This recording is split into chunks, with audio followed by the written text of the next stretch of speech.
이 나오는데 그 중에 기생도 있었습니다. 그 기생이 누군가 했더니 바로 여기 나오는 라합입니다. 라합은 어떻게 해서 자기뿐만 아니라 자기의 온 가족들이 하나님 앞에 구원받는 사람이 되었을까요? 이 라합의 신앙은 우리에게 여러 가지 많은 것을 가르쳐주고 있습니다.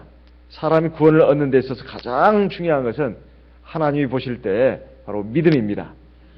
근데 하나님이 누구를 막론하고 믿음을 가진 사람 다 구원해 주십니다. 그런데 하나님 앞에 믿음을 가졌다면 그 믿음이 어떤 믿음인가 하는 것입니다. 오늘 라합은 그 하나님 앞에 구원받을 믿음에 대해서 우리에게 가르쳐주고 있습니다. 여기에 나오는 라합은 아모리 족속에 속한 사람으로 알려져 있습니다. 이 아모리 족속, 하나님께서 가나안 땅을 멸하실 때 그저 아무 원칙도 없이, 기준도 없이 가나안에 있는 모든 족속들을 멸하시고 그 땅을 이스라엘 백성에 주시겠다고 한 것이 아닙니다. 먼저는 하나님의 백성들, 그 믿음과 순종을 보시고 또 뒤집어서 본다면 그 가나안 땅에 이미 수백 년, 수천 년 동안 살고 있었던 그 많은 족속들을 아무 이유도 없이, 연고도 없이 하나님이 무자비하게 그야말로 치우친 사랑, 편애를 가지고 하나님이 몰아내신 것이 아닙니다. 일찍이 하나님께서 이스라엘 백성의 믿음의 조상인 아브라함에게 말씀을 하신 내용을 통해서 우리는 그걸 알 수가 있습니다. 창세기 15장 13절에서 16절까지 말씀을 보겠습니다. 창세기 15장 13절부터 16절까지 말씀을 읽어보겠습니다. 창세기 15장 13절 여호와께서 아브라함에게 이르시되 너는 정령이 알라 네 자손이 이방에서 객이되어 그들을 섬기겠고 그들은 400년 동안 네 자손을 괴롭게 하리니 그 섬기는 나라를 내가 징치할지며 그 후에 네 자손이 큰 재물을 이끌고 나오리라. 너는 장수하다가 평안히 조상에게로 돌아가 장사될 것이요. 16절 같이 읽어보겠습니다. 네 자손은 4대 만에 이 땅으로 돌아오리니 이는 아모리 족속의 죄악이 아직 관영치 아니함이니라 하시더니 하나님께서 아브람 그리고 그에 이어질 그 후손들의 장래에 대해서 말씀하고 있습니다. 이제 아브라함에게는 아직 자식이 없지만은 결국 약속의 씨를 줄 것이고 그의 자손이 결국 애굽에 들어가 가지고 4대 만에 나오게 될 것이다. 4대라고 한다면 여기서 400년 정도를 말합니다. 그런데 그때 그 애굽 나라의 왕이 순순히 너희 자손들을 내어주지 않을 것이다. 내가 그 나라를 징치한 후에야 그들이 네 후손들을 놓아줄 것이고 큰 재물을 이끌고 거기에서 나오게 될 것인데 그 자손들이 바로 이 가나안 땅에 들어오는 것은 한 4대 만에 들어오게 될 것이다. 근데 왜 그렇게 그 시간적인 그 기간을 두느냐 하면은 아모리 족속의 죄악이 아직 관영치 않기 때문이다. 이렇게 말씀하고 있습니다. 아모리 족속이라고 하는 것은 가나안 지역에서 대표적인 족속 중에 하나입니다. 가나안 7족속 혹은 8족속이라고 하는데 그 가운데 대표적인 족속 중에 하나다 이 말이에요. 특별히 아모리 족속을 예를 들고 있습니다. 이 아모리 족속은 가장 잔인하고 가장 하나님 앞에 패역한 그런 민족 중에 하나였다 이 말이에요. 제가 예전에 학교 다닐 때 같이 공부했던 후배 하나가 기숙사에서 이제 그런 얘기를 했습니다. 그 후배는 지금 검사가 되어 있습니다. 그런데 그 후배가 하는 말이 독실한 불교 신자인데 저를 굉장히 좀 좋아하고 따랐습니다. 근데 그러다 보니까 그 기독교에 대해서 관심을 가지고 자기가 성경을 한번 읽어봤다는 것입니다. 성경을 쭉 이제 구약 창세기부터 읽어나가는데 도대체가 자기로서는 막 이해가 안 되고 화가 났다는 거예요. 그래서 뭐가 그렇게 화가 났냐 물어보니까 도대체 형님이 믿는 하나님은 왜 이렇게 잔인하냐고. 그리고 왜 이렇게 편애하냐고. 이거였습니다. 아니, 하나님 믿지 않는 백성이라고 해서 그렇게 무자비하게 죽일 수가 있냐는 거예요. 그렇게 무자비하게 죽일 수 있느냐. 그리고 어떻게 이스라엘 백성만 사랑하냐 이 말이에요. 정말 하나님이 사랑의 하나님 맞냐고 이러더라고요. 근데 그때 제가 뭐라고 갑자기 말문이 막혔습니다. 뭐라고 답변을 못 하겠더라고요. 사실 듣고 보니 그렇네.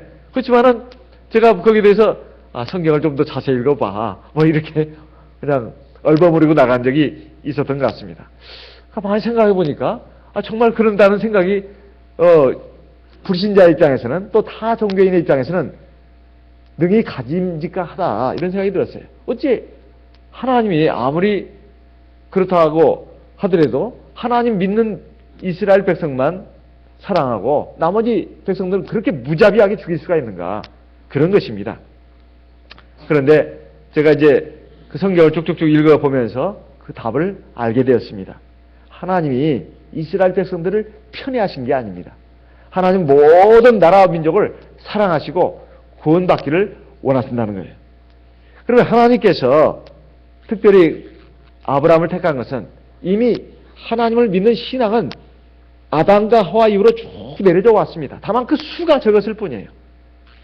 불신앙과 불순종, 죄악, 패역함으로 나가는 사람들이 거의 대부분이었습니다. 그래서 하나님께서는 하나님의 구원의 역사를 일으키셔야 되겠다 해가지고 하나님의 백성을 만들어야 되겠다. 그 백성을 만들어가지고 하나님 믿지 않고 하나님 앞에 불순종하고 죄악과 허망함 가운데서 인생을 살아가는 많은 사람들, 그 사람들을 구원하시기로 작정하셨다는 말이에요. 그래서 만든 하나님의 백성이 바로 아브라함을 통해서 이루어지는 이스라엘 민족입니다. 그건 이스라엘 민족만 구원하시겠다는 것이 아니라 이스라엘 민족을 제사장 나라로 만들어서 세상의 헛된 우상 또는 죄악 또는 허망한 쾌락만을 추구하다가 결국 영원한 지옥의 형벌에 떨어지는 이 세상의 많은 사람들을 하나님께로 나오게 하도록 하기 위해서 이스라엘 백성들을 제사장 나라로 만들었다는 것입니다. 그런데 그 만드는 과정이 상당한 시간이 걸렸습니다. 애굽에서 이제 400년간 살았던 이스라엘 백성들이 바로왕의 그 압제, 탄압, 거기에 고역에 시달리다가 하나님을 바라보게 되고 하나님의 구원을 앙망하게 됐습니다. 그리고 하나님이 약속하신 땅 가나안을 향해서 나가라는 그 하나님의 말씀에 순종하게 이르게 됐다 이 말이에요. 그런데 그 시간이 한 400년이 걸렸습니다. 근데 그 400년이라는 시간은 이스라엘 백성이 이루어지는데도 시간이 걸렸지만은 하나님이 주식으로 약속한 그 가나안 땅, 그건 무주공산으로 있었던 것이 아닙니다. 이미 수백 년, 수천 년 동안 많은 민족들이 살고 있었다 이 말이에요. 그들을 일단 몰아내야 합니다. 근데 아무 근거 없이 몰아낼 수는 없습니다. 죄악과 불의, 이것을 하나님이 용납하시는 건 아니지만 오래오래 참고 기다려 주신다 이 말이에요. 하나님은 그 옛날부터 지금까지 하나님의 백성들을 비록 적은 숫자지만은 다 남겨놓았습니다. 아담과 하와 이후로 노아, 에녹, 그 뒤로 계속해서 하나님의 백성들을 남겨놓았다 이 말이에요. 그리고 아브라함도 마찬가지입니다. 아브라함도 마찬가지예요. 아브라함, 이삭, 야곱, 그리고 12지파를 그 가나안 땅에도 남겨놨음에도 불구하고 그들은 하나님을 믿지 않았어요. 옛날부터 지금까지 하나님 믿는, 온전히 믿는, 제대로 믿는 이런 백성들은 수가 항상 적었습니다. 그러나 그것은 적으려고 적은 것이 아니라 인간들이 어리석고 교만해가지고 하나님을 제대로 믿으려고 하지 않고 하나님 앞에 무릎을 꿇지 않습니다. 하나님이 참된 신인 것, 사람의 생명을 만드시고 그리고 우주 만물을 창조하신 참된 신이라는 것을 인정하지 않는다 이 말이에요. 그래서 이 이스라엘 백성들이 가나안 땅을 주기까지에는 바로 이 가나안 땅에 살고 있는 사람들의 죄 문제도 있는데 그들의 죄가 아직 꽉 차지 않았다는 뜻입니다. 하나님의 심판을 받을 만큼 관영이라면 꽉 찼다는 뜻입니다. 넘친다는 뜻이에요. 꽉 차지 않았다는 거예요. 그러면 그 아모리 족속을 비롯한 가나안 족속의 죄악이 무엇이냐 하는 걸 볼 필요가 있습니다. 신명기 9장 4절 5절 말씀을 보겠습니다. 신명기 9장 4절 5절 신명기 9장 4절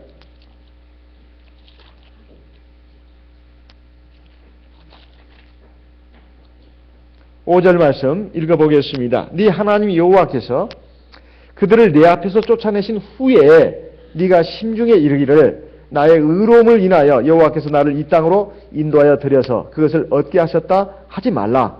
실상은 이 민족들이 악함을 인하여 여호와께서 그들을 네 앞에서 쫓아내심이니라. 5절 같이 읽어보겠습니다. 네가 가서 그 땅을 얻으면 너의 의로움을 인함도 아니며 네 마음이 정직함을 인함도 아니요 이 민족들의 악함을 인하여 네 하나님 여호와께서 그들을 네 앞에서 쫓아내심이라. 여호와께서 이같이 하시면 네 열조 아브라함과 이삭과 야곱에게 하신 맹세를 이루려 하심이니라. 자, 이것은 이스라엘 백성이 가나안 땅에 들어간 그 배경을 놓고 하나님께 다른 측면에서 말씀하신 겁니다. 물론 우리가 출애굽기에서부터 쭉 창세기 출애굽기를 쭉 보게 되면 하나님이 아브라함에게 약속하신 것입니다. 그리고 하나님이 이스라엘 백성들의 그 고통 그리고 하나님에 대한 부르짖음을 보시고 불쌍히 보셔가지고 그들을 구원해내신 것입니다. 호계바다를 건너고 그리고 호렙산에서 하나님 신의 산에서 십계명과 율법을 주시고 그리고 그들과 언약을 맺으시고 낮에는 구름기둥 밤에는 불기둥으로 그들을 40년 동안 광야 생활을 통해서 연단하시면서 가나안 땅으로 불러들이신 것이 우리가 알고 있는 내용입니다. 근데 이것을 다른 측면에서 하나님은 또 말씀하고 있다는 거예요. 너희들이 가나안 땅에 들어갔을 때 너희가 의로워서 너희가 참 착한 점이 많아서 이 가나안 땅을 너희에게 주신 것이 아니라는 것입니다. 바로 이 가나안 땅에 살고 있는 백성들의 죄악을 인해서 그들을 쫓아내시고 이 땅을 너희에게 주신 것이다. 너희들 잘난치 하지 마라. 교만한 마음 품지 마라. 이것을 다른 측면에서 지금 하나님께서 이스라엘 백성에게 하신 말씀입니다. 두 말씀이 짝을 이루는 것입니다. 짝을 이루는 거예요. 하나님을 경외하고 하나님의 구원을 앙망하고 하나님이 약속하신 가나안 땅에 대한 그 믿음과 소망을 가지고 따라 나온 이스라엘 백성들에게 약속을 주신 것, 그것도 맞고 또 다른 측면에서 본다면 이스라엘 백성들이 무슨 선하고 의로운 점이 있어서 그들만 특별히 편애해서 그리고 가나안 족속들은 영문도 없이 하나님이 막 미워해가지고 그들을 쫓아내는 것이 아니라 가나안 족속에 살고 있는 사람들이 죄악이 꽉 찼다 이 말이에요. 그 죄악이 무엇인가? 여기에 대해서 신명기 12장에 이렇게 말씀하고 있습니다. 신명기 12장 18장 신명기 18장을 보겠습니다. 신명기 18장 9절에서 12절까지 말씀을 읽어보겠습니다. 신명기 18장입니다. 신명기 18장 9절 네 하나님 여호와께서 네게 주시는 땅에 들어가거든 너는 그 민족들의 가증한 행위를 본받지 말 것이니 그 아들이나 딸을 불가운데로 지나가게 하는 자나 복술자나 기륭을 말하는 자나 요술하는 자나 무당이나 진언자나 신접자나 박수나 초혼자를 너희 중에 용납하지 말라. 12절 같이 읽겠습니다. 무릇 이런 일을 행하는 자는 여호와께서 가증히 여기시나니 이는 가증한 일로 인하여 네 하나님 여호와께서 그들을 네 앞에서 쫓아내시느니라. 자, 가나안 족속들의 그 죄악이 뭘까? 우리가 보통 생각하면 싸우고 욕하고 거짓말하고 부모에게 불효하고 남의 물건 도적질하고 막 폭행하고 상처를 주고 보통 우리가 이게 생각하는 악의 전형입니다. 뭐 북한의 김정은인가요? 김정은뿐만 아니라 뭐 세상에 악인들이 많이 있다고 했을 때 우리가 보통 생각하는 악은 이런 도덕 윤리적인 죄들입니다. 근데 여기 보니까 사실 도덕 윤리적인 죄라기보다는 종교상의 죄를 말하고 있어요. 그 아들이나 딸을 갖다가 불 가운데로 지나간다 이 말이에요.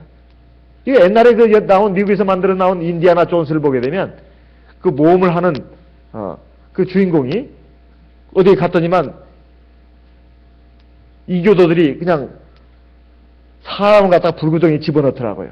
신에게 제사하기 위해서. 그 주인공의 그 애인도 잡혀가지고 하마터면 불 속에 들어갈 뻔했는데 기적같이 막 모험을 해가지고 그걸 구출해내는 장면이 아주 재미있게 아주 영화를 만들어서 나왔습니다. 이게 보면서 이 성경에 이 말씀이 생각났어요. 사람을 저렇게 불구덩이에다 집어넣는구나. 자기들이 신에게 제사하기 위해서. 그것도 아들과 딸을 집어넣는다 이 말이에요. 그리고 박수자, 신접자 또는 초혼자 이런 사람들을 너희들 가운데 용납하지 마라. 이들의 죄악 때문에 하나님이 그들을 너희에게서 쫓아내시고 이 땅을 너희에게 주셨다. 이렇게 말씀하고 있습니다. 그러면 다른 도덕 윤리상의 죄는 죄가 아닌가? 아닙니다. 로마서 1장에 보게 되면 인간의 죄악에 대해서 쭉 말씀하고 있는데 첫째는 종교상의 죄를 먼저 말하고 있습니다. 하나님을 하나님으로 인정하지 않는 죄, 그리고 우상을 섬기고 또 인간을 숭배하고 헛된 것을 쫓아가는 이 종교상의 죄 때문에 인간이 하나님 앞에 심판을 받게 됐고 죄인이라고 정죄를 받았다. 이렇게 말씀하고 있습니다. 거기서부터 각종 불의와 죄악이 나온다고 나와요. 살인, 간음, 도적질, 또 그 밖에 수군수군, 비방, 또는 뭐 여러 가지 그 부모에게 불효하는 거, 그 다음에 여러 가지 죄악들이 쫙 나옵니다. 인간 세계에서 나올 수 있는 그 죄악의 극단 같은 것을 조금 밑에 기록해놨다 이 말이에요. 그래서 가나안 족속들의 죄가 이것만 있다 그 말이 아닙니다. 하나님과의 관계가 비틀어져 있으면, 정상적으로 안 돼 있으면 모든 죄악들이 다 거기에서 파생돼서 자동적으로 나오게 돼 있습니다. 하나님께서 노아 시대에 물로 세상을 심판하신 것이 첫 번째 심판이었습니다. 그때 사람들이 강포하고 죄악이 관영했다는 말씀이 창세기 5장에도 나오지 않습니까? 그런 하나님의 심판이 바로 거기에서 나타난 것입니다. 창세기 5장에 6장을 한번 보겠습니다. 창세기 6장 5절에 보게 되면 창세기 6장 5절 여호와께서 사람의 죄악이 세상에 관영함과 그 마음의 생각의 모든 계획이 항상 악할 뿐임을 보시고 지금 여기에 말씀은 하나님께서 사람 지으신 것을 이제 한탄하신 내용이 바로 뒤에 이어져 나오는데 바로 마음의 생각과 모든 계획이 항상 악할 뿐만 아니라 세상의 죄악이 사람들의 죄악이 관영했다 이렇게 말씀하고 있습니다. 하나님께서 사람을 세상을 심판하실 때 아무 근거 없이 심판하시는 것이 아닙니다. 가나안 땅도 마찬가지였다 하는 것입니다. 바로 이곳에 있었던 민족 중에 하나가 바로 아모리 족속인데 라합은 바로 이 아모리 족속에 속한 사람으로 알려져 있습니다. 그런데 이 라합이 그 출신 성분이 뭐냐? 바로 아모리 족속일 뿐만 아니라 기생이었다는 것입니다.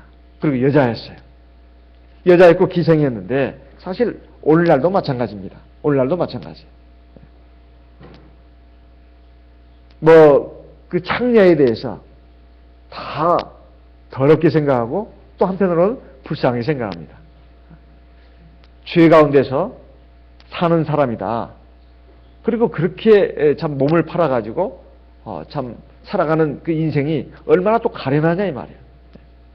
이런 출신의 성분의 사람이 바로 라합이었다는 것입니다. 그런데 그가 하나님 앞에 구원을 받았어요. 사실 그가 살아가는 그 삶은 보통 사람 삶보다도 더 안 좋은 삶입니다. 자기 몸을 팔아서 살아가는 인생. 그게 과연 이 정상적인 인생이냐 이 말이에요. 참 더럽고 추한 그러한 비참한 인생이죠. 그런데 그가 하나님 앞에 구원을 받았습니다. 뿐만 아니라 그가 예수의 족보에까지 올라가는 그러한 영광을 누리기도 했습니다. 마태복음 1장 5절에 보게 되면 이렇게 말씀하고 있습니다. 마태복음 1장 5절 말씀을 보겠습니다. 마태복음 1장 5절 살몬은 라합에게서 보아스를 낳고, 보아스는 루sek에서 오벳을 낳고, 오벳은 이새를 낳고. 그러니까 라합이라는 사람이 하나님의 백성, 라합, 살몬의 부인이었다는 겁니다. 아내였고, 그리고 그에게서 보아스가 나왔습니다. 보아스의 어머니가 된다는 뜻입니다. 하나님의 구원받는 백성들의 그 계보에, 또 특히 우리 구주 예수 그리스도가 나오는 그 아브라함과 다윗의 자손으로 오시는 우리 구주께서 그 족보 가운데 기록이 되어 있다, 이런 말씀이에요. 이거 얼마나 놀라운 일입니까? 그래서 바로 라합의 신앙 때문에 가능했다, 이 말이에요. 그 라합의 신앙에 대해서 히브리서 11장에서는 이렇게 말씀하고 있습니다. 히브리서 11장 같이 보겠습니다. 히브리서 11장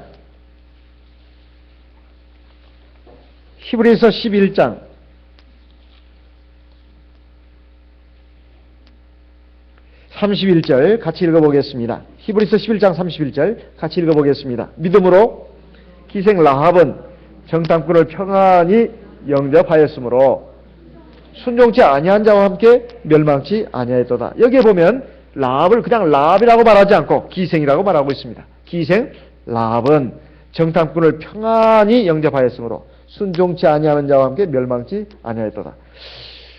여기 보면은 그 라합이 한 일이 그냥 이스라엘의 정탐꾼을 평안히 영접했다, 이렇게만 나오고 있습니다. 근데 그것이 믿음으로 그렇게 했다는 거예요. 그 믿음을 지금 강조하고 있습니다. 믿음으로. 기생 라합은 정탐꾼을 평안히 영접했다. 그래서 순종치 아니하는 자와 함께 멸망치 않았다. 하나님이 구원하시는 백성, 하나님이 구원하시는 사람은 세상에서 바르고 착한 사람, 그게 아닙니다. 이걸 순서를 잘 알아야 돼요. 하나님께서 이 세상 많은 사람 가운데서 구원하시는 사람, 그리고 영원한 하나님 나라를 주시는 그런 대상은 누구냐? 착한 사람, 그리고 훌륭한 사람, 좋은 일을 많이 해서 훌륭한 사람, 그런 사람을 구원하시는 게 아니에요. 하나님이 구원하시는 사람은 믿음을 가진 사람을 구원하십니다. 오늘날 우리가 보더라도 가끔 의문을 가질 때가 있습니다. 오히려 세상 사람들이 우리보다 더 낫다, 이렇게 생각될 때가 한두 번이 아니에요. 그렇죠? 교회 안에 누구하고 뭔 일을 해보려 치면은 오히려 이게 안 됩니다. 오히려 그냥 바깥에 세상 사람을 하고 이게 대화를 하면 오히려 대화가 더 잘 통해요. 그리고 상식이 통한다, 이 말이에요.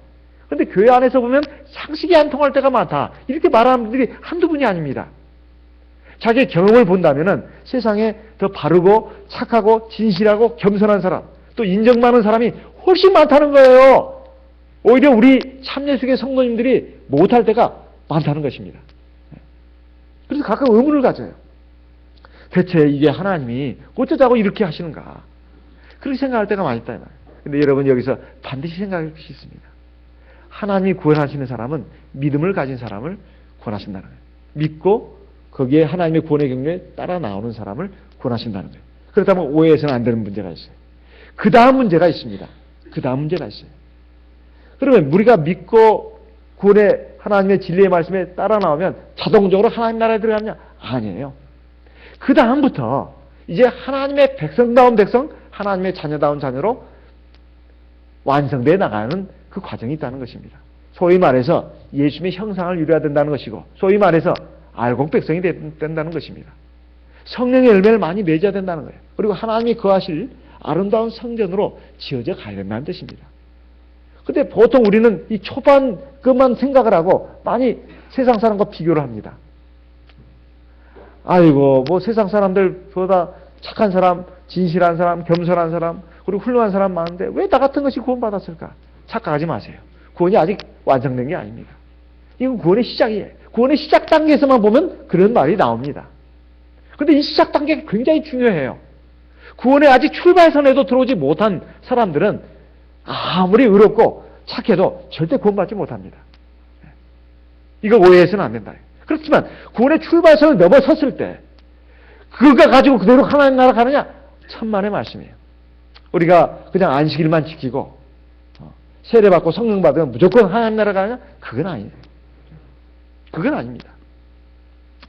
우리가 쭉정이가 돼서는 안 된다 이 말이에요. 열매 맺는 알곡 백성이 돼야 된다 이 말이에요. 그건 예수의 형상을 닮아가는 걸 말하고 우리가 하나님이 거하실 아름다운 성전으로 완성되어 나가는 걸 말합니다.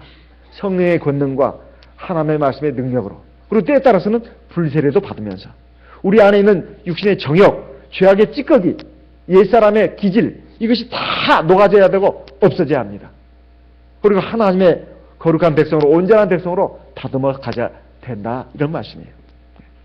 그런데 문제는 이 라합이 구원받은 것을 보게 되면 저런 기생이 어떻게 구원을 받는가 이렇게 우리가 오해하고 착각할 수 있습니다.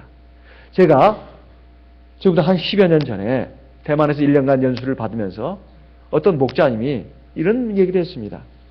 이제 막달라 마리아 구원받은 거 그리고 예수님을 따르는 사람 가운데 기생도 있었고 또 창녀도 있었다. 이런 얘기를 하면서 이런 얘기를 했습니다. 실제로 대만에 그런 예가 있다는 것입니다.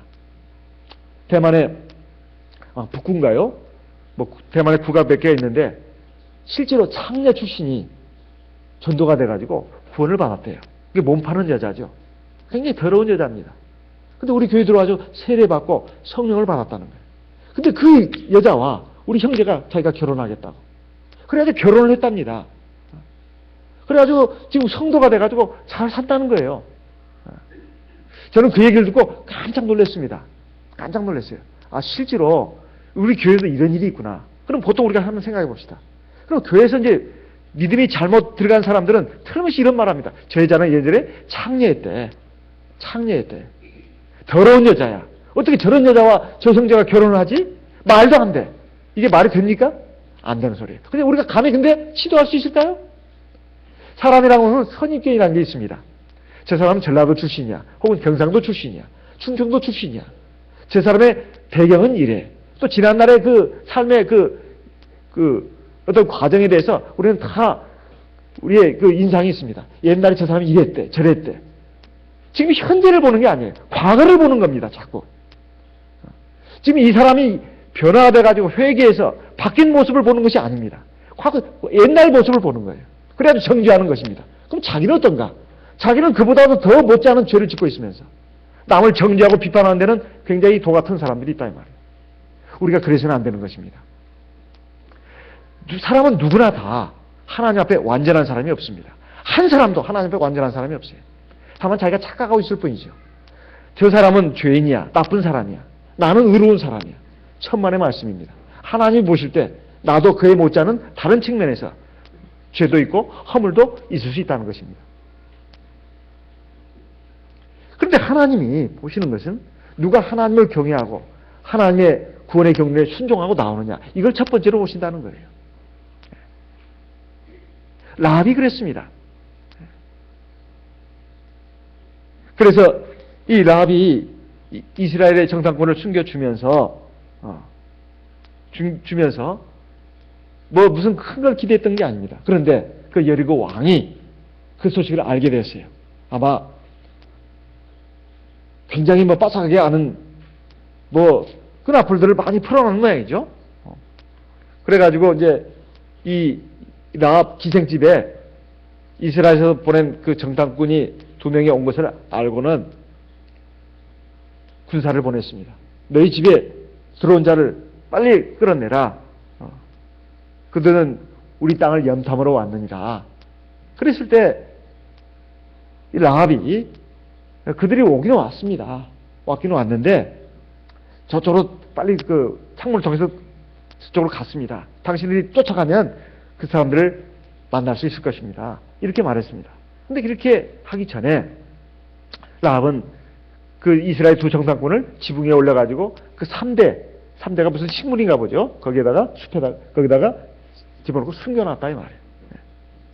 그렇게 하면서 이제 라합이 그들이 다 또 돌아가는 것을 이제 알고 확인하고 이제 밤에 이제 두 정탐꾼이 거기서 자는데 라합이 올라왔습니다. 올라와가지고 이제 말을 합니다. 뭐라고 말을 하느냐면 여호수아 2장에 8절에 보면 두 사람이 눕기 전에 라합이 지붕에 올라가서 그들에게 이르러 말하되 여호와께서 이 땅을 너희에게 주신 줄을 내가 아노라. 우리가 너희를 심히 두려워하고 이 땅 백성이 다 너희 앞에 간담이 농나니. 10절 이는 너희가 애굽에서 나올 때에 여호와께서 너희 앞에서 홍해물을 마르게 하신 일과 너희가 요단 저편에 있는 아모리 사람의 두 왕 시온과 옥에게 행한 일 곧 그들을 전멸시킨 일을 우리가 들었음이라 그랬습니다.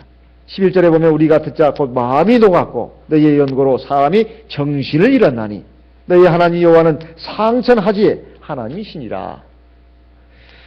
자, 이렇게 하면서 이제 우리가 이렇게 너희들 민족의 소식을 들었는데 여호와께서 이렇게 말합니다. 여호와께서 이 땅을 너희에게 주신 줄을 내가 안다. 알았다는 거예요. 지금까지 이스라엘 백성들이 42년간의 그 광야생을 통해서 일어난 일들, 하나님께서 그들이 믿는 하나님이 그들에게 행하신 일들, 그 놀라운 권능들을 갖다가 다 들었다는 거예요. 다 들었다는 거예요. 10절에 보면 너희가 애굽에서 나올 때 이게 나옵니다. 하나님께서 홍해 바다를 가르신 거, 그리고 너희들이 그 200만이나 됐는데도 그걸 마른 땅으로 지나온 거, 거기서부터 쭉 시작해가지고 하나님이 너희 민족에게 행하신 모든 그런 놀라운 그 권능의 역사를 갖다가 우리가 다 들었다. 그래서 우리가 마음이 다 녹았다. 이렇게 말하고 있습니다. 마음이 다 녹았다. 그러니까 이 라합의 신앙이라고 하는 것은 일단 들었다는 것입니다. 그것도 직접 그걸 본 것이 아닙니다. 홍해 바다가 갈라진 것을 직접 보았다거나 하나님이 반석에서 물이 나오게 하신 거라든가 하늘에서 양식이 내려가지고 그들이 그 양식을 먹고 40년의 광야 생활을 무사히 성공적으로 했다라든가 그 밖에 많은 이방 민족들의 그 공격으로부터 이스라엘 백성들을 지켜주시고 그들을 물리쳐 주신 일이라든가 놀라운 그 권능들을 갖다가 들었다는 것이에요. 그리고 하나님 앞에 불순종한 사람들은 땅이 갈라지게 해가지고 고라당이죠. 고라당. 그냥 다 묻어서 그냥 죽이신 일이라든가 막 이런 그 모든 그 일들, 또 신의 산에서 하나님의 십계명과 언약을 받으신 일이라든가 받은 일이라든가 이런 것들을 갖다가 다 들었다 이 말이에요. 그리고 그 하나님 믿는 신앙이 무엇인지 다 소문을 통해서 입에를 통해서 가지고 다 들었다는 것입니다. 이것을 듣고 다 두려워했다 이 말이에요. 라합의 신앙은 하나님에 관한 소문을 들음으로써 나온 믿음이었습니다.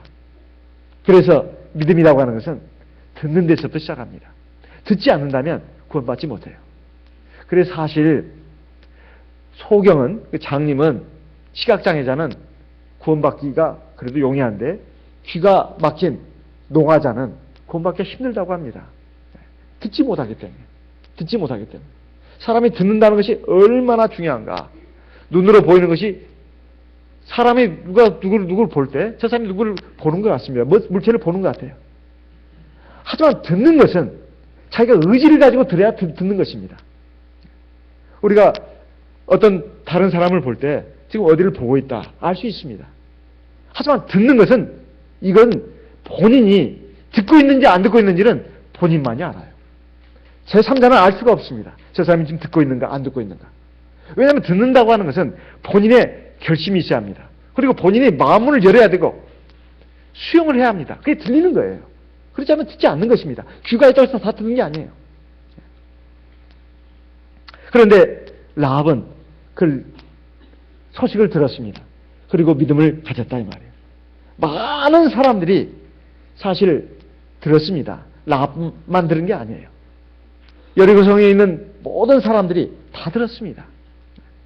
그런데 하나님의 살아계심과 그분의 권능의 역사를 믿음으로 받아들인 사람은 오직 한 사람, 이 기생 라합이었습니다. 그래서 하나님의 말씀을 듣더라도 믿음을 화합해서 듣는 것이 굉장히 중요하다는 것을 우리가 알 수 있습니다. 데살로니가 전서 2장 13절 말씀을 읽어보겠습니다. 데살로니가 전서 2장 13절 같이 읽어보겠습니다. 데살로니가 전서 2장 13절 같이 읽겠습니다. 이러므로 우리가 하나님께 쉬지 않고 감사함은 너희가 우리에게 들은 바 하나님의 말씀을 받을 때에 사람의 말로 아니하고 하나님의 말씀으로 받음이니 진실로 그러하다. 이 말씀이 또한 너희 믿는 자 속에서 역사하느니라. 하나님의 말씀을 첫째 듣는 것이 중요하지만 그 들을 때 듣는다고 해서 들리는 것이 아니라 저게 한국말이네. 지금 설교 말씀이 나오고 있네. 지금 하나님 말씀이 증거되고 있네. 그거 아닙니다. 이게 정말로 하나님의 말씀이고 나에게 주시는 말씀이다. 이렇게 믿음을 화합해서 듣는 것. 이 말씀은 진리고 이 말씀은 생명이 있고 이 말씀은 약속이 있는 말씀이다. 그건 상과 벌 두 가지가 다 포함되어 있는 것입니다. 하나님의 말씀을 듣고 믿음으로 순종하면 상이 있고 그 반대로 나가면 벌이 있는 것이죠. 사실 하나님의 말씀을 들은 사람들은 나뿐만이 아니라고 했습니다. 그런데 사실 많은 사람들이 들었지만 그 말씀을 받아들인 사람들은 거의 없었습니다. 여리고성 사람들도 오래오래 소문을 들었습니다. 하나님께서는 그냥 여리고성을 멸망시킨 게 아닙니다. 하나님께서는 멸망시키기 전에 오래오래 예고를 하신다 이 말이에요. 노아 홍수 이전에 에녹 때부터 그 땅에 내리실 하나님의 그 의로운 심판을 에녹이 선포했다고 유다서 1장 14절에 나옵니다. 창세기 15장에 보면 400년 전부터 아까 우리가 읽었습니다. 아브라함의 죄가 아버지 족속의 죄가 점점 자라고 있었다. 이것을 지금 알려주고 있습니다. 그렇지만 하나님은 오랫동안 그들을 참았고 기다려주셨다는 거예요. 하나님께서는 그들에게 이미 아브라함, 이삭, 야곱을 두셨습니다. 그들의 삶을 보고도 그들은 전혀 영향을 받지 않았다. 그 후에 홍해가 갈라졌습니다. 그래서 이스라엘 백성들이 건넜습니다. 그래도 그 가나안 지역에 사는 사람들은 하나도 꿈쩍도 하지 않았습니다. 이스라엘 백성들이 드디어 이제 요단강을 건너서 맨 먼저 다가오선 성이 바로 이 여리고 성입니다. 바로 이 라합이 살고 있는 성이죠. 우리가 지난 안식일 요단강 갈라진 거 우리가 살펴봤습니다. 그리고 요단강에 이르렀을 때, 요단강을 건넜을 때, 여리고성에 왔을 때 여리고성을 금방 하나님이 무너뜨리신 것이 아닙니다. 성 가까이 왔을 때 그들은 아무 변화가 없었어요. 이렇게 무서워했던 이스라엘 백성들, 그리고 하나님의 권능이 함께한 이스라엘 백성들이 자기들 가까이 왔는데도 꿈쩍도 안 했다 이 말이에요. 그날 하룻밤에 가서 한꺼번에 성주를 7번 다 돌고 결국 그 성이 무너진다고 하나님이 말씀하지도 않았습니다. 매일 하루에 한 바퀴씩 돌라고 했어요. 한 바퀴씩. 그 이스라엘 백성들에게는 믿음을 강화시키는 계기이기도 하지만 가나안 족속들에게는 기회를 주신 것입니다. 6해 동안 돌았어요. 그래도 그 성에 있는 사람들은 요지부동이었다 이 말이에요. 7째 날 7바퀴를 돌았습니다. 그때 함성을 제졌을 때 성이 무너졌다 이 말이에요. 이것은 그 여리고성 사람들에게는 사실 하나님께서 마지막 기회를 주시는 것입니다. 마지막 기회를 주시는 거예요. 그런데 끔찍을 하지 않았어요. 그런 사람들은 멸망받아야 마땅하지 않습니까? 하나님께서 세상 사람들을 그냥 심판하시는 것이 아니고 악인도 그냥 심판하시는 게 아닙니다. 기회를 주신다 이 말이에요. 여리고성 사람들은 끝까지 자기의 성벽을 의지했어요. 이 여리고성은 난공불락의 성입니다. 그런데 그 성을 설마 이들이 무너뜨릴 것인가 그렇게 생각하고 과신했다 이 말이에요. 우리 인생들을 보면 그렇게 살아가는 사람들이 얼마나 많은지 모릅니다.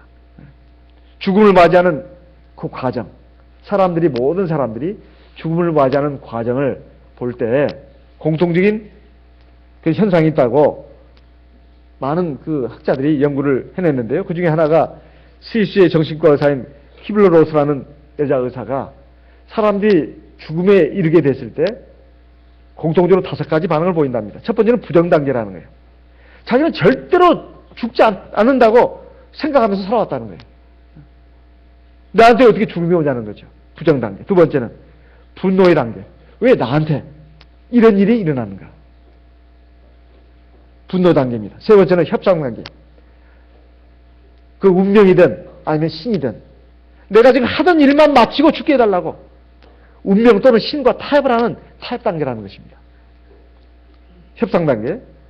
또 네 번째는 우울 단계라는 거예요. 아, 죽음은 내게 지금 닥친 죽음은 피할 수가 없구나.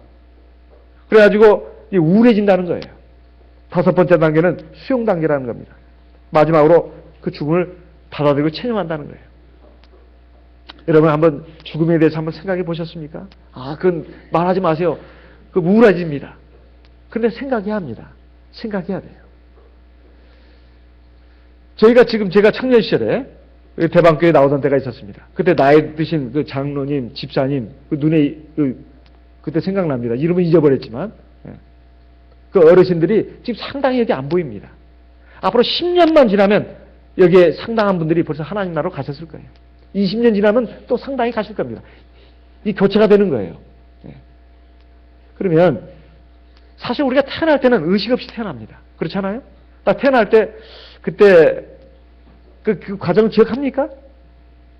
사람은 자기 태어나는 것은 절대 기억하지 못합니다. 그런데 죽는 것은 의식을 한다 이 말이에요. 인간은 모든 만물들이 다 죽지만 인간은 죽음을 의식할 수 있다는 점에서 다른 것과 다른 생명체가 다르다고 하는 말을 합니다. 인간은 죽음을 의식한다 이 말이에요. 죽음의 의미, 가치도 의식한다 이 말이에요. 사실 지금 또 뭐 부부 또는 자녀, 부모 이렇게 형제 지금 어떤 인간관계에 의해서 지금 우리가 살아가니까 지금 별로 외로움을 못 느끼고 뭐 그럽니다. 그냥 죽음이라고 하는 것은 다 개별적인 문제입니다. 아무리 부모가 있고 또 내 사랑하는 배우자가 있어도 자식들이 있어도 죽음은 개별적인 거예요. 개별적인 것입니다. 그래서 그 죽음이 왔을 때 아무도 어떻게 할 수가 없어요. 그 죽음의 순간 사실 모든 것이 다 이제 잿빛으로 다 변합니다. 그런데 그 죽음이 이르기 전에 죽음을 의식하면서 그것을 생각하면서 나아가는 인생을 사는 내게 주어진 삶의 시간을 사는 그런 사람들이 되어야 되지 않겠습니까? 많은 사람들이 마치 영원히 살 것처럼 살아가고 있습니다. 죽을 때까지 다 입지도 쓰지도 못할 물건들을 막 사재기 하는 것들 다 그런 현상이 아니겠습니까? 통장에 하염없이 돈을 모으느라고 바쁩니다. 현재 자신의 자리가 언젠가는 물러날 자리라는 것을 알지도 못하고 완고하게 집착하는 경우도 많이 있어요. 내가 지금 앉아있는 자리가 영원히 있는 자리가 아닙니다. 그것이 가정에서든 교회에서든 세상에서든 결국은 다 놓아야 된다 이 말이에요. 이것을 우리가 잘 깨닫는다면 우리 생명의 하나님에 대해서 관심을 안 가질 수가 없어요. 라합이 민족적으로 본다면 사실은 이건 뭡니까? 배반자입니다. 자기 동족을 배반했으니까. 그렇지 않습니까? 그리고 도덕 윤리적으로 문제가 많은 사람입니다. 기생이다 이 말이에요. 그럼 이 라합이 정말 잘못한 것일까요? 그렇지 않습니다. 사실 모든 인류는 다 하나님의 자손입니다. 나라와 민족은 달라도 다 하나님의 자손이다. 자기 민족들이, 동족들이 하나님을 경외하지 않아요. 다 두려워 떨기만 하지. 그 소문만 듣고. 하나님 앞에 나오지 않는다 이 말이에요. 무서워만 하지. 자기들의 삶에, 자기들이 살고 있는 경관 여리성을 믿고 거기에 안주하고 있다 이 말이에요. 그러면 되겠냐 이 말이에요. 구원받지 못한다 이 말이에요. 라합은 하나님의 말씀을 듣고 그 말씀을 받아들였습니다. 받아들였어요. 하나님의 말씀으로 인정하고 겸손하게 받아들인 사람에게 구원이 임합니다. 이 라합의 믿음을 조금 더 본다면은 거기에는 지적인 동의가 있었다.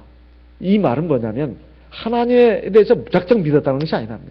하나님의 말씀을 하나님에 대해서 어떤 분인가를 아는 것에서부터 이 라합의 믿음이 시작됐다는 것입니다. 요한복음 17장 3절 말씀을 보겠습니다. 요한복음 17장 3절, 요한복음 17장 3절 같이 읽어보겠습니다. 요한복음 17장 3절 같이 읽어보겠습니다. 영생은 곧 유일하신 참 하나님과 그의 보내신 자 예수 그리스도를 아는 것이니라. 지금 라합의 말 가운데 보면 하나님은 상천하지에 하나님이다 이렇게 말씀하는 내용이 나옵니다. 상천하지, 위로는 하늘, 아래는 땅, 온 세상에서 우주의 가운데서 너희가 믿는 여호와 하나님이 진짜 신이다 이런 뜻입니다. 그 근거가 뭔가? 지금까지 소문을 통해서, 하나님에 관한 소문을 통해서 우리는 그것을 알게 됐다. 그리고 나는 그것을 또 알게 됐고 믿게 됐다 이런 말입니다. 10절에 여호수아 2장 10절에 보면 이는 너희가 애굽에서 나올 때에 여호와께서 너희 앞에서 홍해물을 마르게 하신 일과 하면서 쭉 행하신 일을 지금 말하고 있습니다. 그러면서 11절에 너희 하나님 여호와는 상천하지의 하나님이시니라. 즉 하나님에 대한 지식을 가지고 하나님이 참된 하나님인 것을 알게 됐다 이렇게 말하고 있습니다. 그 믿음이라는 것이 단순한 믿음이 아니라는 거예요. 그냥 막연한 믿음이 아닙니다. 하나님에 대해서 알고 믿었다 이 말이에요. 그래서 우리가 이 예배 시간에 안식일마다 교회에 나오고 하나님의 말씀을 듣고 배우는 것이 바로 그런 과정입니다. 이게 배우는 과정이고 알아가는 과정이다 이 말이에요. 에베소서 4장 11절 보겠습니다. 에베소 4장 11절. 에베소서 4장 11절 말씀. 에베소 4장 11절. 그가 혹은 사도로 혹은 선지자로 혹은 복음 전하는 자로 혹은 목사와 교사로 주셨으니 12절. 이는 성도를 온전케 하며 봉사일을 하게 하며 그리스도의 몸을 세우려 하심이라. 여기 보면 하나님의 교회에 하나님의 말씀을 전하고 가르치는 그런 사람들을 쭉 열게 해놓고 있습니다. 이 이유가 뭐냐? 바로 성도를 온전케 하기 위해서다.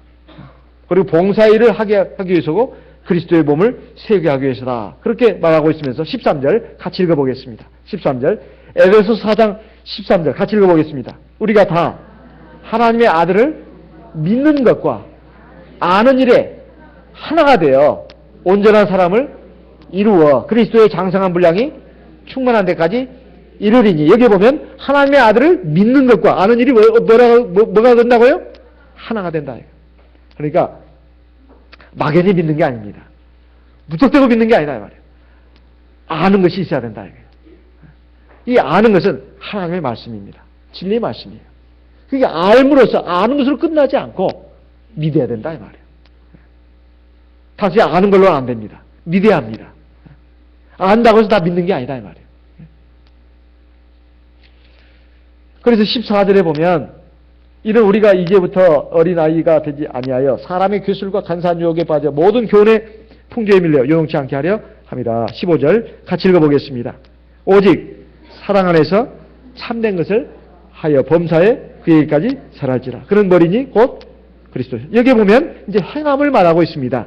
15절에 오직 사랑 안에서 참된 것을 하여 실천, 순종, 실행을 말하고 있다 이 말이에요.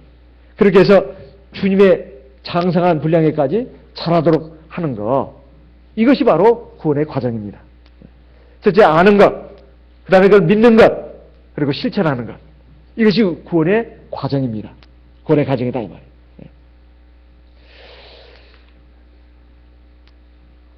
그리고 이 라합의 믿음 가운데는 감정을 포함한 믿음이었습니다. 하나님을 경외하는 감정이 들어있었다 이 말이에요. 감정이라는 게 뭡니까? 보통 너 나한테 감정이 있어? 보통 나쁜 의미로 많이 쓰이죠. 근데 이 감정이라고 하는 것은 마음으로 느끼는 것을 말합니다. 아는 정도가 아니라 머리로 아는 정도가 아니라 가슴으로 느끼는 걸 말하는 거예요. 여기 보면 어떤 감정이냐? 하나님을 두려워했다. 이런 말씀이 나와요. 우리 백성들과 우리 모두가 다 하나님에 대해서, 하나님의 행하신 일에 대해서 듣고서 두려워했다. 간담이 서늘해졌다. 이렇게 나오고 있습니다. 우리 마음이 녹았고 사람의 정신을 잃었다고 나와요. 우리가 하나님의 말씀을 들어도, 하나님의 행하신 일을 들어도 아무 감각이 없어요. 그러면 어떻게 될까요? 참 그 문제입니다. 늘 듣는 말씀. 하나님의 행하신 일 읽고 깜짝 놀라기도 하고, 그리고 두려워하기도 하고, 이래야 되는데, 하나님을 두려움이 없을 때 큰 문제가 생긴다, 이 말이에요. 마음이 이거 무뎌진 걸 말합니다. 은혜로운 간증, 또는 그 반대로 하나님이 두렵게 하신 그 일, 그런 걸 읽고 긴장을 하고 경계심을 가져야 되는데 아무 감각이 없어요. 그러니까 그냥 자기 마음대로 하는 것입니다. 자기 멋대로 하는 것이다 이 말이에요.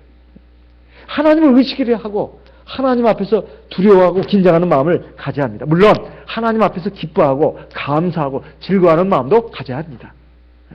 하지만 그 반대로 하나님을 존경하고 경외하고 두려워하는 마음, 이것도 가져야 된다 이 말이에요. 근데 그게 없어졌어요. 그러면 이거 큰 문제다 이 말이에요. 악인이 특징이 뭔지 아십니까?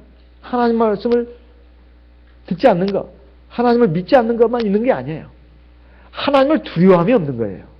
로마서 3장 18절에 보면, 로마서 3장 18절에 보면 하나님을 두려워함이 없다고 해요. 악인은 하나님을 두려워함이 없다고 나옵니다. 로마서 3장 18절에. 그런데 귀신들도 사실은 영물입니다. 악인과 귀신은 좀 다르죠? 악인은 사람이고 귀신은 영물입니다. 하나님에 대해 너무 잘 알아요. 귀신들은 하나님을 알기 때문에 두려워 떤다고 나옵니다. 야고보서 2장 19절에 보면 그런 말씀이 나옵니다. 야고보서 2장 19절 한번 읽어보겠습니다. 야고보서 2장 19절 네가 하나님은 한 분이신 줄을 믿느냐? 잘 아는도다. 귀신들도 믿고 떠느니라. 여기에 믿는다고 하는 것은 그저 아는 정도에 그치는 걸 말하죠. 너 하나님 한 분이신 줄 알아? 너 믿냐? 귀신도 알아. 하나님 한 분이신 줄 알아. 그래서 떤다는 거예요. 귀신도 떤다는 것입니다.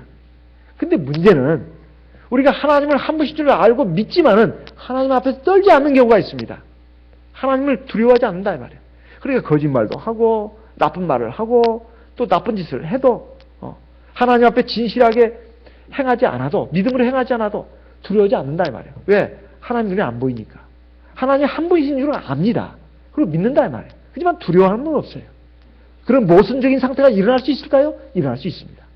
하나님 믿긴 믿습니다. 한 분인 줄 압니다. 근데 떨지는 않아. 무서워하지 않는다 이 말이에요. 그러니까 하나님의 말씀을 지키지 않아도 두려움이 없어요.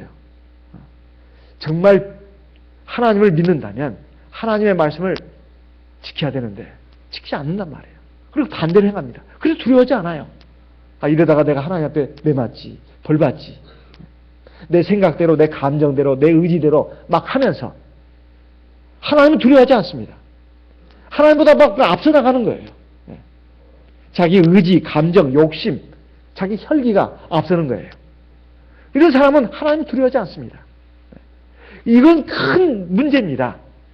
결국 나중에 하나님의 큰 징계의 채찍을 맞고 정신을 차리든지 아니면 그것도 의식하지 못하고 내가 재수가 없어서 그렇게 된 거야. 이렇게 생각하면서 나는 사람은 결국 하나님의 구원에 이르기가 어렵습니다. 그리고 세 번째는 이 라합의 믿음이라고 하는 것이 그냥 지적으로 알고 그리고 감정적으로 하나님을 경외하고 두려워하고 그것만 있었던 게 아니에요. 실행으로 나가는 의지가 있는 그런 믿음이었습니다. 그저 하나님을 알고 믿고 인정하고 두려워하고 그게 아니다.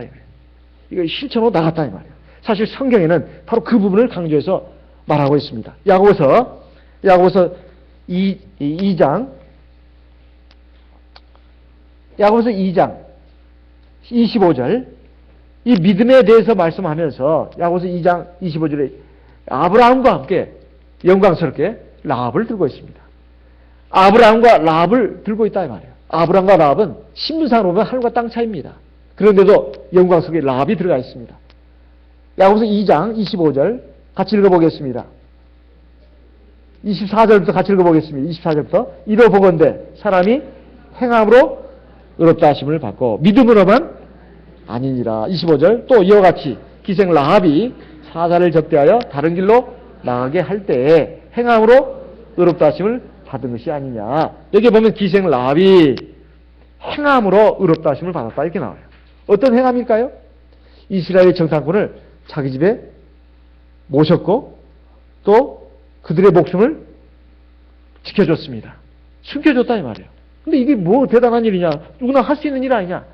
누구나 할 수 있는 일이 아닙니다. 이번에 북한의 장성택이라는 사람이 아주 비참하게 죽지 않았습니까? 북한의 사형 방식은 굉장히 참여하기 이를 데 없습니다. 공개 사형인데요. 옛날 같으면 총 두세 발이면 정확하게 죽인답니다. 머리, 가슴, 발, 다리인가요? 그걸 쏴가지고 배 쪽인가요? 그래서 세 발, 두세 발로 충분하다는 거예요. 근데 수십 발에 그냥 기관단적으로 그냥 낸다는 것입니다. 그러면 그것을 공개 총살하면 다른 사람들이 지켜보는 가운데 조선일보에서 봤습니다. 그 이제 탈북자가 그걸 증언해 주는데 많은 사람들 모인 자리에서 다 눈을 뜨고 보라는 거예요. 두세 발이면 다 죽는데 수십 발을 쏴야 되는 거예요. 그러면 막 살점이 다 떨어져 나간답니다. 장기로 터져나가고 그냥 완전히 그냥 형체가 알아볼 수 없을 정도로. 시신을 수습하지 못할 정도로. 완전히 그냥 그냥 형체가 바스러지도록 수십 발을 쏴버린다는 거예요. 그런데 그걸 지켜볼 때 사람들이 구토를 한답니다. 막 눈물을 흘리기도 한대요. 너무 처참해가지고 볼 수 없을 지경이래요. 볼 수 없을 지경이래. 그 정도로 박살내는 그 이유가 뭐냐? 너희들도 똑똑히 봐라. 너희들 만약에 딴 마음 먹으면 건성건성 박수 치면 북한에서 주는 건성건성 박수 치는 죄도 들어갑니다. 마음속의 죄도 처벌을 해요. 삐딱하게 앉았다가나 건성건성 여러분들 지금 삐딱하게 앉은 사람 혹시 있어요? 없네요. 건성건성 웃는 분 있습니까? 북한 같으면 요절납니다. 요절나요. 무서운 나라입니다. 그렇게 해가지고 공포심을 극대화시키는 겁니다. 너희들 한 사람도 땀만 먹었다가는 요절을 낼 것이다 이렇게. 그것도 뭐죠? 박격포를 쏘기도 한답니다. 심지어는 화염 방사기까지. 장석택의 그 두 신복은 화염 방사기까지 동원했다고 하는 말도 들립니다. 이번에 그 장석택도 그렇게 죽었다고 하는데 쉽게 말하면 그런 식이에요. 옛날엔 능지처참이었습니다. 머리, 팔다리를 다 끈으로 묶어가지고 양쪽에서 말들이 그냥 끌어당기는 것이에요. 그냥 시체를 요절내버리는 것이죠. 다 끌어당겨가지고. 천하장수도 그걸 매겨내지 못합니다. 그러니까 그것만 죽는 게 아니에요. 3조까지 다 멸해버립니다. 북한에서 그 숙청이라고 하는 것은 바로 그것입니다. 굉장히 잔인한 그런 형벌이에요. 그러니까 이 라합은 목숨을 걸지 않으면 할 수 없습니다. 할 수 없어요. 우리 성도들이 목숨 걸고 안식일 지킵니까? 지키자 이 말이에요. 이거 그래도 안식일에 좀 공부도 하고 또 돈도 벌어야지. 이런 사람들이 옛날에는 많이 있었잖아요. 지금은 없지만. 이런 경우라든가 또 하나님 말씀이 꼭 안식일 계명만 있는 게 아니잖아요. 하나님을 두려워하는 가운데서 진실하게 해야 되는데 아나니아 삽비라가 왜 그렇게 비참한 죽음을 당했습니까? 재산을 반절만 바쳐다가지고 그랬습니까? 그거 아니죠. 그거 아닙니다. 성령을 속인 죄라 이렇게 나옵니다. 성령을 속인 죄. 하나님의 역사가 분명히 드러나는데도 불구하고 그렇게 사람들에게 인정받기 싶어서 칭찬받고 싶어서 좀 높임받고 싶어서 그 어떤 헛된 명예 여기에 들어가가지고 그렇게 한 거 아닙니까? 하나님이 재산 반절 꿈쳐줬다고 해서 반절 바친 것만도 얼마나 대단한 것인데요. 성령을 속이니까 하나님을 두려움이 없었기 때문에 그렇게 된 것입니다. 이건 일벌백계예요. 오늘날도 만약 아나니아와 삽비라처럼 우리를 하나님이 대하신다고 같으면 살아있을 사람이 몇 사람이 될지 모르겠네요. 우리 하나님 앞에서 정말 믿음으로 정말 하나님을 두려워하는 가운데서 하나님을 눈으로 보는 것처럼 얼마나 믿음으로 하고 있냐 이 말이에요. 그러니까 라합이 지금 이스라엘의 정당권을 살려줬다는 것은 목숨 걸고 한 일이다 이 말입니다. 목숨 걸고 한 일이다. 그러니까 하나님의 약속, 하나님의 말씀 아무리 믿고 받아들여도 실행하는 데는 이 실행하는 문제는 별개의 문제입니다. 실천이다 이 말이에요. 히브리서 11장 31절이나 금방 읽은 야고보서 2장의 말씀이나 다 행함으로 그 믿음이 입증됐다고 말씀하고 있습니다. 그리고 마지막으로 하나님께서 지시하신 구원의 방법에 순종하는 믿음이었습니다. 그 정탐꾼들에게 이렇게 말했습니다. 내가 너희를 이렇게 당신들을 살려줬으니까 당신들도 나한테 약조를 해라. 나와 내 가족들을, 내 부모, 형제들을 다 구원해 주겠다고 약속을 해라. 그러니까 이스라엘 정탐꾼이 뭐라고 했습니까? 18절, 여호수아 2장 18절 말씀을 보겠습니다. 우리가 이 땅에 들어올 때 우리를 달아내려온 창에서 이 붉은 줄을 메고 네 부모와 형제와 네 아비의 가족을 다 네 집에 모으라. 그러니까 붉은 줄로 이 이스라엘 두 정탐꾼을 그 창문을 통해서 성벽이 했습니다. 밖으로 내려서 그들을 살려줬습니다. 그러면서 거기서 약조를 받은 것이 바로 이스라엘 정탐꾼이 우리를 살려준 이 붉은 줄을 우리 민족이 이 여리고성을 점령할 때, 정복할 때 이 붉은 줄을 너희 창문으로 내려놔라. 그리고 너희 가족들을 갖다가 전부 다 너희 집안에 다 있게 해라. 그대로 하면 너희들은 반드시 구원받을 것이다. 21절에 라합이 가로되 너희의 말대로 할 것이라 하고 그들을 보내어 가게 하고 붉은 줄을 창문에 매니라. 바로 이것 때문에 이들이 구원을 받았습니다. 여호수아 6장 22절 이하에 보게 되면 여호수아가 그 라합의 집안은 다 그 사람들은 구원해내라 이렇게 명하는 장면이 나옵니다. 여호수아 6장 22절 여호수아가 그 땅을 정탐한 두 사람에게 이르되 그 기생의 집에 들어가서 너희가 그 여인에게 맹세한 대로 그와 그에게 속한 모든 것을 이끌어내라 하매 그 다음에 25절 같이 읽겠습니다. 25절 여호수아가 기생 라합과 그 아비의 가족과 그에게 속한 모든 것을 살렸으므로 그가 오늘날까지 이스라엘 중에 거하였으니 이는 여호수아가 여리고를 탐지하려고 보낸 사자를 숨겼음이었더라. 자, 이렇게 해서 기생 라합의 그 구원이 완성되는 이런 장면이 나옵니다. 우리가 라합의 믿음을 통해서 우리는 단순히 라합이 하나님에 대해서 그냥 믿었다, 정당하고 숨겨줬다, 간단하게 먹을 것이 아닙니다. 라합의 신앙에는 이런 것이 있었습니다. 먼저 하나님의 말씀을 듣고 그냥 소문으로 흘려보낸 다른 모든 사람들과 달리 그런 믿음으로 그것을 들었다 이 말이에요. 수용했다는 것입니다. 두 번째, 거기는 단순한 믿음이 아니라 하나님에 대한 그 지적인 동의가 있는 믿음이었다는 거예요. 그 다음에 하나님을 그 경외하는 그 감정이 들어가 있는 포함된 믿음이었습니다. 그리고 마지막으로는 그 하나님의 말씀에 순종하는 그 실행으로 나가는 그런 믿음이었다는 것입니다.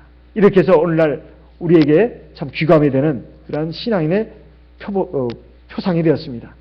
여호수아뿐만 아니라 마태복음 1장에 예수님의 육신상의 족보에도 올라가는 그런 영광을 누리게 되었을 뿐만 아니라 야고보서에도 그리고 심지어 히브리서에도 이 기생 라합이 이렇게 대단한 인물이 된 것에는 그냥 단순히 정탐꾼 두 명을 숨겨줬다 이것이 아니라 그의 믿음 가운데 우리에게 많은 것을 깨우치게 하는 그런 하나님의 말씀이 들어있습니다. 우리는 이 라합의 믿음을 우리가 본받아서 우리도 구원의 완성에 이르는 하나님의 백성들이 되어야 되겠습니다. 다 같이 묵도하겠습니다.